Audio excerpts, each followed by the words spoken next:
الحمدللہ والصلاۃ والسلام علی رسول اللہ وعلی آلہ وصحبہ ومن والہ۔ پیارے بھائیوں اور دینی بہنوں، السلام علیکم ورحمۃ اللہ وبرکاتہ۔ آئیں اپنا دین سیکھیں کورس میں آپ سب کا استقبال ہے، اور ہم قصار السور قرآن کریم کی چھوٹی چھوٹی صورتیں سیکھ رہے ہیں جو بیسک نالج میں آتی ہیں، اور آج ہم سورہ الکوثر سیکھیں گے۔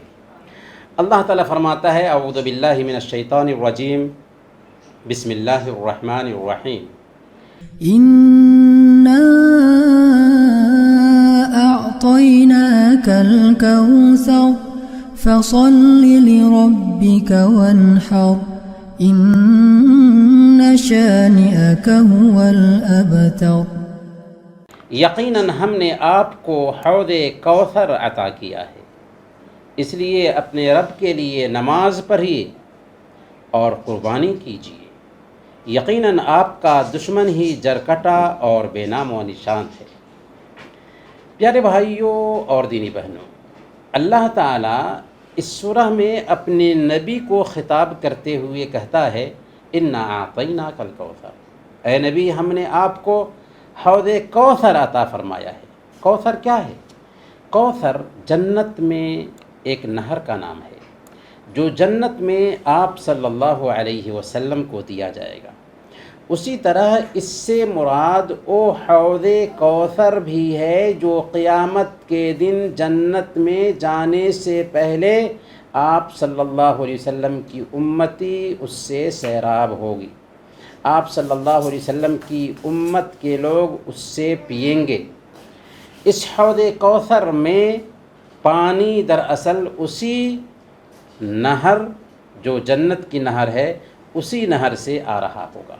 اللہ کے نبی صلی اللہ علیہ وسلم نے بیان فرمایا کہ جو بھی اس حوض سے پانی پی لے گا وہ کبھی بھی پیاسا نہیں ہوگا، اور جو بدعتی ہیں، اللہ کے نبی صلی اللہ علیہ وسلم کی شریعت میں بڑھا چڑھا کرنے والے ہیں، ایسے لوگ اس حوض کوثر سے محروم کر دیے جائیں گے۔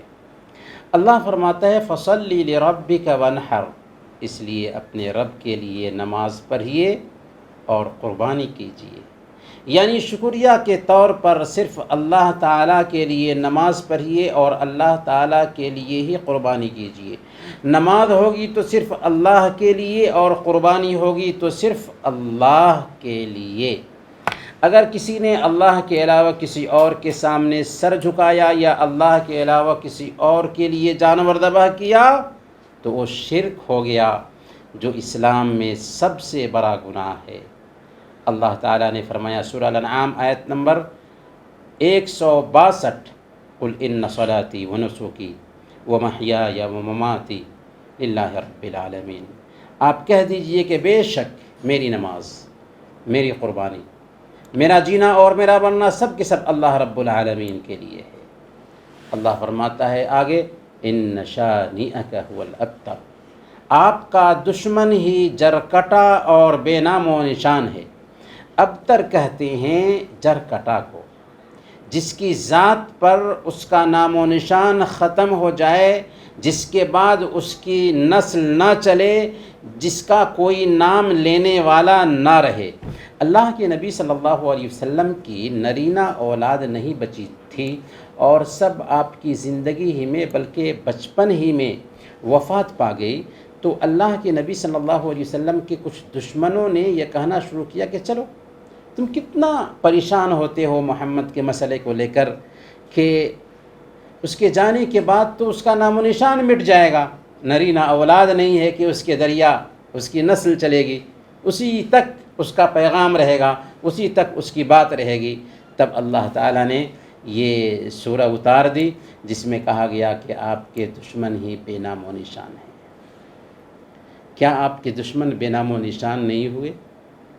جنہوں نے اللہ کے نبی صلی اللہ علیہ وسلم سے دشمنی مول لی تھی آپ کی زندگی میں، وہ ذلت کی موت سے دوچار ہوئے، اور تاریخ میں جن لوگوں نے بھی پیارے نبی صلی اللہ علیہ وسلم سے دشمنی کی وہ ذلیل ہوئے اور دنیا نے انہیں بھلا دیا۔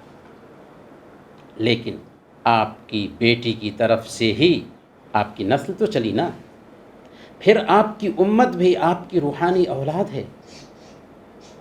آج اس دھرتی پر اگر کسی انسان کا سب سے زیادہ نام لیا جاتا ہے تو وہ محمد الرسول اللہ صلی اللہ علیہ وسلم۔ اذان میں ان کا نام لیا جاتا ہے، ہر نماز میں ان کا نام لیا جاتا ہے، درود میں ان کا نام لیا جاتا ہے، لیکن سب سے بڑی بات کیا ہے؟ سب سے بڑی بات یہ ہے کہ آج تک محمد صلی اللہ علیہ وسلم کو مسلمان انسان کے روپ میں ہی مانتے ہیں، بھگوان کے طور پر ان کی پوجا نہیں کرتے۔ انسان کے روپ میں ماننے کے باوجود سب سے زیادہ اگر کسی ہستی کا اس دھرتی پر نام لیا جاتا ہے تو سروے یہ بتاتا ہے کہ وہ محمد الرسول اللہ صلی اللہ علیہ وسلم۔ انہی چند کلمات کے ساتھ ہم اپنی بات ختم کرتے ہیں۔ وصلی اللہ علی نبینا محمد وعلی آلہ وصحبہ اجمعین۔